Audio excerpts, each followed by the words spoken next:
अस्सलाम वालेकुम एवरीवन, मैं हूं मोहम्मद तलहा। आप लोग देख रहे हैं तलाश फेस एकेडमी। इस वीडियो में हम लोग सॉल्व करने वाले हैं फर्स्ट ईयर फिज़िक्स के न्यूमेरिकल्स और बारी है चैप्टर नंबर 10 यानी कि यूनिट 10 डीसी सर्किट्स के न्यूमेरिकल को सॉल्व करने की। तो टोटल इस यूनिट 10 के अंदर 7 न्यूमेरिकल्स हैं, जिसमें से इस वीडियो में हम लोग 6 न्यूमेरिकल सॉल्व करेंगे और न्यूमेरिकल नंबर 7 के लिए जो है वो एक डिफरेंट वीडियो होगी, आप जाके देख सकते हैं। तो ठीक है, स्टार्ट करते हैं with question number 1। The storage battery of a car, एक कार की स्टोरेज बैटरी है, has an EMF of 12 volt. उसका जो ईएमएफ है वो 12 वोल्ट है। If the internal resistance of the battery is 0.5 ohms, अगर उसकी इंटरनल रेजिस्टेंस है 0.5 ohm, so what is the maximum current that can be drawn from the battery. तो उस बैटरी से हम मैक्सिमम कितना करंट जो है वो ड्रॉ कर सकते हैं, यानी कि यूज़ कर सकते हैं। ठीक है, इस किस्म की एक एग्जांपल आप देख सकते हो यहाँ पर। ये एक बैटरी है, मान लेते हैं कि ये कार की बैटरी है जिसका ईएमएफ जो है वो हमें गिवन है, जिसका वोल्टेज जो है हमें गिवन था। तो उसी तरीके से ना हम डेटा बनाएंगे और उसकी इंटरनल रेजिस्टेंस जो है वो हमें गिवन थी। क्या चीज़ है हमारे पास, सबसे पहले तो हमें जो है वो उसका ईएमएफ दिया हुआ था और ईएमएफ को आप वी से शो कर सकते हैं, ठीक है, या ई से शो कर सकते हैं, और वो कितना है, वो है बराबर 12 वोल्ट के। जबकि जो इंटरनल रेजिस्टेंस है वो गिवन थी, इंटरनल रेजिस्टेंस जिसको हम शो कर देते हैं स्मॉल आर से या कैपिटल आर से, दोनों से आप शो कर सकते हैं, और वो बराबर है हमारे पास 0.5 ओम के। तो यहाँ पे लिख देते हैं 0.5 ओम। तो सवाल ये है कि कितना करंट जो है हम इससे ड्रॉ कर सकते हैं, जिसको हम शो करेंगे आई से। ये बेसिकली हमें मालूम करना है। अब यहाँ पर जो है ना, कोई भी एक्स्ट्रा काम हमें करने की ज़रूरत नहीं है। सिंपल सा हमारे पास जो लॉ इस्तेमाल हो रहा है वो ओम्स लॉ है। अकॉर्डिंग टू ओम्स लॉ, अगर हम ओम्स लॉ को इस्तेमाल करते हैं तो हमें पता है V बराबर होता है आई आर के, कि वहाँ पे रेजिस्टेंस कितनी है। तो यहाँ पर तो बैटरी से कितना करंट ड्रॉ किया जा सकता है वो मालूम करना है। तो बैटरी के अंदर जो रेजिस्टेंस है उसी को लिखना पड़ेगा, जिसको हमने स्मॉल r से शो करा है। ठीक है, तो अगर I की वैल्यू को अलग करते हैं तो I बराबर आ जाएगा V डिवाइडेड बाय R के। सो वोल्टेज कितना है, वोल्टेज है बराबर 12 के और इंटरनल रेजिस्टेंस बराबर है 0.5 के। सो 12 डिवाइड बाई 0.5 यानी कि आई बराबर आ जाएगा 24 एम्पियर के। इसका मतलब ये जो बैटरी है, एक ऐसी कार की बैटरी जिसका वोल्टेज 12 वोल्ट है और उसकी इंटरनल रेजिस्टेंस 0.5 ओम है, तो हम जो उससे करंट ड्रॉ कर सकते हैं मैक्सिमम, वो 24 एम्पियर के बराबर होगा। ठीक है ना। Question number 2। A negligibly small current is passed, बहुत ही स्मॉल करंट पास हो रहा है through a wire of length 12 metre. एक तार है जिससे बहुत ही कम करंट पास हो रहा है, नेग्लिजिबल करंट पास हो रहा है, और उस तार की लंबाई 12 मीटर है। एंड यूनिफॉर्म क्रॉस सेक्शन, और जो उसका यूनिफॉर्म क्रॉस सेक्शन है वो 4.0 10 raise to the power -7 metre square है। ठीक है ना। अब यहाँ पे लिखा हुआ नहीं है, लेकिन आप मीटर स्क्वायर से समझ सकते हैं कि असल में तार के एरिया की बात हो रही है। यूनिफॉर्म क्रॉस सेक्शनल एरिया है ये 4.0 exponent -7 metre square. And its resistance is measured to be 6 ohm. उसी तार की जो रेजिस्टेंस है उसको हम नापते हैं 6.0 ओम के बराबर। सो what is the resistivity of the material, इस मटेरियल की रेजिस्टिविटी कितनी होगी at the temperature of the experiment, उस वक्त जो भी टेम्परेचर होगा उस टेम्परेचर के मुताबिक कितनी होगी। ठीक है ना, ये हमें मालूम करना है। तो बात यह है कि एक तार है, ठीक है ना, इसी किस्म का एक तार है, उसकी लेंथ हमें दी हुई थी, लेंथ हमें दी हुई थी 12 मीटर के बराबर, और जो क्रॉस सेक्शनल एरिया है ये हमें गिवन था 4 एक्सपोनेंट -7 मीटर के बराबर, और इसकी जो रेजिस्टेंस है इसको 6 ओम के बराबर हम रीड कर रहे हैं। ठीक है ना, और कुछ भी करंट इसमें से पास हो रहा है। तो सवाल ये है कि इस मटेरियल की रेजिस्टिविटी जो है वो कितनी होनी चाहिए। ठीक है ना, यानी कि किस मटेरियल से बना हुआ है उस मटेरियल की रेजिस्टिविटी कितनी है, स्पेसिफिक रेजिस्टेंस जिसे कहते हैं। ठीक है ना, इसी को देखते हुए हम यहाँ पर प्रॉपर डेटा फॉर्म करते हैं। सबसे पहले क्या चीज़ गिवन है, सबसे पहले हमें इस कंडक्टर की लेंथ गिवन है, लेंथ ऑफ वायर जिससे नेग्लिजिबल करंट पास हो रहा है, तो एल से शो कर देते हैं, ये बराबर है 12 मीटर के। ठीक है, उसके बाद हमें क्रॉस सेक्शनल एरिया दिया हुआ है। ठीक है, एरिया ऑफ क्रॉस सेक्शन, उस तार को अगर साइड से देखें, क्रॉस करके देखें, तो जो एरिया नज़र आएगा वो कितना है, cross sectional area 4 exponent -7 metre के बराबर। ठीक है, और उसी तार की जो रेजिस्टेंस बन रही है जिसको आर से शो करेंगे, वो रेजिस्टेंस है 6.0 ओम। तो सवाल यह है कि रेजिस्टिविटी कितनी होगी, ये हमें मालूम करनी है। और रेजिस्टिविटी का जो सिंबल होता है वो रॉ होता है, रॉ से शो करते हैं उसे। अब यहाँ पे जो टॉपिक इस्तेमाल हो रहा है बेसिकली वो रेजिस्टिविटी वाला ही टॉपिक है। अगर हम डेफिनेशन इस्तेमाल करें, according to the definition of resistivity, अगर रेजिस्टिविटी की डेफिनेशन को इस्तेमाल करें तो रॉ बराबर होता है resistance offered by a conductor of unit area per unit length. जो भी कंडक्टर है वो कितनी रेजिस्टेंस को ऑफर करता है जिसका यूनिट एरिया है पर यूनिट लेंथ। तो तीनों चीज़ें पता है, पुट करना है, सॉल्व करना है। रेजिस्टिविटी बराबर आएगी आर 6.0 मल्टीप्लाई बाय 4 एक्सपोनेंट -7 और फिर डिवाइड में लेंथ आ जाएगी, लेंथ बराबर है 12 के। कैंसिलेशन कर लो, फिर सिंप्लीफाई कर लो, ये आ गया हमारे पास 6 1 ज़ार 6 और 6 2 ज़ार 12 और यहाँ पर आ जाएगा 2 1 ज़ार 2 2 2 ज़ार 4। तो रेजिस्टिविटी हमारे पास बराबर आ गई 2 एक्सपोनेंट -7 और रेजिस्टिविटी का जो यूनिट होता है वो होता है ओम। देखो ना यहाँ पर क्या यूनिट बनेगा, अगर आपको नहीं भी मालूम है तो बड़ी आसानी से आप बता सकते हैं। रेजिस्टेंस का यूनिट होता है ओम, एरिया का यूनिट होता है मीटर स्क्वायर, लेंथ का यूनिट होता है मीटर। इसका मतलब अगर कैंसिल कर दें मीटर से 1 मीटर तो जो यूनिट बनता है वो बनता है ओम मीटर। तो in this case the specific resistance और the resistivity of this wire is equal to 2 exponent -7 ohm metre. ठीक है जी। तीसरा सवाल, इन अ पोटेंशियोमीटर, पोटेंशियोमीटर की अरेंजमेंट में एक सेल है जिसका ईएमएफ 1.20 वोल्ट है। ठीक है ना, पोटेंशियोमीटर की अरेंजमेंट में एक सेल है जिसका ईएमएफ जो है वो 1.20 वोल्ट के बराबर है। ठीक है, और वो बैलेंस पॉइंट जो दे रहा है वो बैलेंस पॉइंट दे रहा है 40 सेंटीमीटर पे, 40.0 सेंटीमीटर पे लेंथ ऑफ द वायर के लिहाज से। If the cell is replaced, अगर हमने उस सेल को हटा के दूसरा सेल सर्किट में शामिल कर दिया, अब जो बैलेंस पॉइंट आ रहा है वो 74 सेंटीमीटर पर आ रहा है। So what is the EMF of the second cell, ये जो दूसरा वाला सेल है इसका ईएमएफ कितना होगा। ठीक है, ये यहाँ पर अरेंजमेंट है एक पोटेंशियोमीटर वाली। पोटेंशियोमीटर अगर आपने स्टडी नहीं करा तो लेक्चर अपलोडेड है, चैनल पे जाके उसको देखो। यहाँ पे बस सिंपल न्यूमेरिकल के हवाले से बात करते हैं कि जब मैंने पहले वाले सेल को कनेक्ट किया हुआ है, पहला वाला सेल जिसका ईएमएफ बराबर है 12 वोल्ट के, तो जो कनेक्शन आया हमारे पास, जो नल पॉइंट आया जहाँ पे गैल्वानोमीटर ज़ीरो डिफ्लेक्शन दे रहा था, वो हमें पता चला कि जो पॉइंट P1 है ये आ रहा है 40.0 सेंटीमीटर पे। यानी कि जो बैलेंस पॉइंट है, जब मैंने पहले वाले ईएमएफ को शामिल करा तो बैलेंस पॉइंट जो आ गया L1 वो 40 सेंटीमीटर पर आ गया। जबकि जब मैंने अभी ये वाला ईएमएफ कनेक्ट हुआ हुआ ना सर्किट में, अब अगर मैं E2 को सर्किट के अंदर शामिल कर देता हूँ तो अब जो बैलेंस पॉइंट है वो डिफरेंट जगह पर आ रहा है। तो इसका ईएमएफ बेसिकली हमें मालूम करना है कि कितना होगा। और ये जो पॉइंट आया है दूसरा वाला, ये जो नल पॉइंट आया, ये आया 74 सेंटीमीटर पे। ठीक है ना, फिगर में मत जाओ, मतलब एक बात समझा रहा हूँ कि पहले जब E1 शामिल था सर्किट में तो 40 पर आ रहा था बैलेंस पॉइंट, यानी कि गैल्वानोमीटर ज़ीरो डिफ्लेक्शन दे रहा था। और जब E2 को शामिल करा तो वही बैलेंस पॉइंट यानी कि गैल्वानोमीटर जो ज़ीरो डिफ्लेक्शन शो कर रहा है वो 74 सेंटीमीटर पे कर रहा है। तो अब सवाल ये बनता है कि बताइए कि जो सेकेंड सेल है इसका ईएमएफ कितना होगा। डेटा लिख लेते हैं। क्वेश्चन नंबर 3, सबसे पहले हमें ईएमएफ गिवन था पहले वाले सेल का। ठीक है, तो हम लिख देते हैं यहाँ पे ईएमएफ ऑफ फर्स्ट सेल, जो पहला वाला सेल था उसके ईएमएफ को E1 से शो कर देंगे या V1 से भी शो कर सकते हैं, 1.2 वोल्ट के। ठीक है, कितना था, ये है 1.20 वोल्ट। ठीक है, वो एक ही बात है। अच्छा जी, और जो बैलेंस पॉइंट आ रहा था,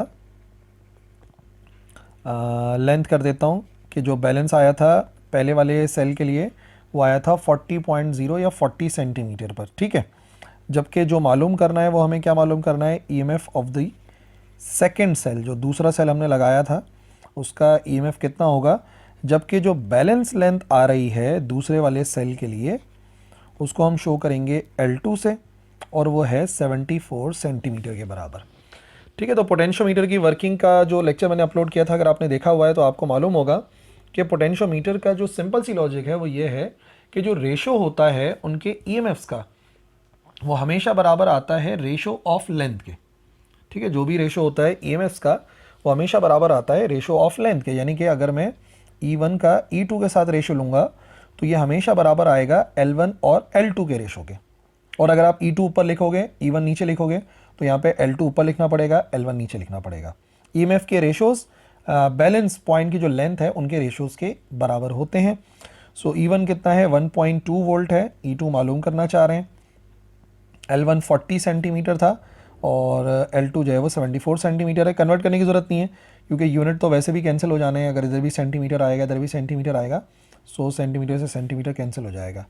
अब अगर मैं E2 को अलग करता हूँ तो 1.2 के साथ जाके मल्टीप्लाई होगा 74 और डिवाइड में आ जाएगा 40। ठीक है जी, 1.2 multiply by 74 divide by 40 it is equal to 2.22 volt. यानी कि जो दूसरा सेल होगा उसका ईएमएफ 2.22 वोल्ट होना चाहिए according to the condition of potentiometer. अच्छा जी, क्वेश्चन नंबर 5। क्वेश्चन नंबर 5 में कह रहे हैं कि 3 रेजिस्टर्स हैं 1, 2 एंड 3 ओम। 1, 2 और 3 ओम के रेजिस्टर्स हैं जिनको हमने सीरीज़ में लगाया हुआ है। What is the total resistance of this combination. इस कॉम्बिनेशन की टोटल रेजिस्टेंस मालूम करनी है। पहली बात, अगर इसी कॉम्बिनेशन को हमने कनेक्ट करना है किया है हमने एक बैटरी के साथ जिसका ईएमएफ 24 वोल्ट है और इंटरनल रेजिस्टेंस नहीं है, नेग्लिजिबल इंटरनल रेजिस्टेंस है। Obtain the potential drop across each resistor. हर एक रेजिस्टर पर कितना वोल्टेज ड्रॉप होगा ये हमें कैलकुलेट करना है। टोटल जो है वो 24 वोल्ट है। ठीक है, 1, 2, 3 ओम की रेजिस्टेंस है और 24 वोल्ट की बैटरी के साथ हमने उन्हें कनेक्ट किया हुआ है। ठीक है जी, ये कंडीशन है हमारे पास। 1, 2, 3 ओम की रेजिस्टेंस है, टोटल 24 वोल्ट की बैटरी है। यहाँ का जो पोटेंशियल ड्रॉप है वो कितना होगा V1, यहाँ का पोटेंशियल ड्रॉप V2 और यहाँ का पोटेंशियल ड्रॉप V3 है, जो कि हमें मालूम करना ही है। ठीक है, रेजिस्टेंस कितनी कितनी है वो लिख लेते हैं। R1 कितना है, R1 है 1 ओम के बराबर। R2 कितना है, R2 है 2 ओम के बराबर और R3 जो है वो है 3 ओम के बराबर। सीरीज़ में जोड़े हुए जैसा कि नज़र आ रहा है। तो पहले पार्ट में क्या मालूम करना है, पहले पार्ट में मालूम करनी है इनकी टोटल रेजिस्टेंस कितनी होगी। बी पार्ट में कह रहे हैं कि जो वोल्टेज है जिसके साथ हमने ज्वाइन करा है वो 24 वोल्ट है, तो बताइए कि हर एक पर पोटेंशियल ड्रॉप कितना होगा। V1 कितना होगा, V2 कितना होगा और V3 कितना होगा। और याद रहे इन तीनों का सम 24 के बराबर आना चाहिए। ये वेरिफिकेशन हम आखिर में कर लेंगे कि हमने न्यूमेरिकल सही सॉल्व किया है कि नहीं करा। ठीक है, तो इसका पहला पार्ट कर लेते हैं। पहले पार्ट में सबसे पहले आप मेंशन करें since R1, R2 and R3 are in series. ठीक है, क्योंकि ये सीरीज़ में है तो हम सीधा सीधा इनको ऐड कर सकते हैं। टोटल रेजिस्टेंस आएगी इन सब के एल्जेब्रिक सम के बराबर, जो तरीक़ेकार है। तो R1 है 1 + 2 + 3, ये बराबर आ जाएगा 6 ओम्स के। इसका मतलब जो टोटल रेजिस्टेंस है वो तो बराबर आ गई 6 ओम के। ठीक है जी, अब मालूम करना है वोल्टेज। तो अकॉर्डिंग टू ओम्स लॉ, अगर हम ओम्स लॉ को इस्तेमाल करते हैं, ओम्स लॉ के मुताबिक V बराबर होता है IR के। अब अगर V बराबर होता है IR के तो आप I पहले मालूम करोगे कि टोटल करंट कितना है, तभी आप जो है वो अलग अलग वोल्टेजेस कैलकुलेट कर सकते हैं। ठीक है ना, ये ज़रूरी काम है। आपको पहले टोटल करंट मालूम होना चाहिए। I की वैल्यू को अगर अलग करते हैं तो I बराबर आएगा V डिवाइडेड बाय R के। टोटल वोल्टेज है 24 वोल्ट और टोटल रेजिस्टेंस I है 6 के बराबर। ठीक है, तो ये कितना हो गया, 6 1 ज़ार 6 और 6 4 ज़ार 24। इसका मतलब टोटल जो करंट पास हो रहा होगा वो करंट पास होगा 4 एम्पियर के बराबर। ठीक है ना, जब तक आप ये नहीं मालूम करोगे टोटल करंट, जब तक आप जो है वो हर एक का वोल्टेज नहीं निकाल सकते। तो ये तो आ गया हमारे पास टोटल वोल्टेज से total current. Now voltage drop across R1। R1 पे कितना वोल्टेज ड्रॉप हो रहा है, V बराबर होता है IR के, लेकिन अब क्योंकि R1 की बात कर रहे हैं तो यहाँ R1 आना चाहिए और वोल्टेज की जगह पे V1 आना चाहिए। ठीक है, यहाँ पर V1 चाहिए तो R1 पुट करना पड़ेगा और बाकी करंट तो आपको पता है सीरीज़ में सेम रहता ही है। तो I कितना बना है, I आया है 4 एम्पियर के बराबर और पहले वाली रेजिस्टेंस बराबर है 1 ओम के। इसी तरीके से जब हमें निकालना होगा वोल्टेज ड्रॉप, कितना वोल्टेज ड्रॉप हो रहा है अक्रॉस R2, तो उसके लिए फॉर्मूला बनेगा V2 is equal to IR2। ठीक है, करंट वही है 4 और दूसरा है 2 एम्पियर के बराबर। इसी तरीके से वोल्टेज ड्रॉप अक्रॉस R3 जो हम मालूम करेंगे वो आएगा V3 is equal to IR3। Current है 4 और रेजिस्टेंस तीसरी वाली थी 3 ओम के बराबर। ठीक है, तो यहाँ पे लिख देते हैं 3। नाउ 4 1 ज़ार 4 वोल्ट आ गया पहला वाला, ये आंसर हो गया। 4 2 ज़ार 8 वोल्ट, ये आंसर आ गया हमारे पास। ठीक है, और 4 3 ज़ार 12 वोल्ट। इसका मतलब जो वोल्टेज ड्रॉप होगा अक्रॉस ईच, 3 चीज़ें चाहिए थी ना, पहला आंसर हमारे पास ये आ गया वोल्टेजेस के, और इसके अलावा टोटल रेजिस्टेंस मालूम करनी थी, टोटल रेजिस्टेंस ये वाली आ गई।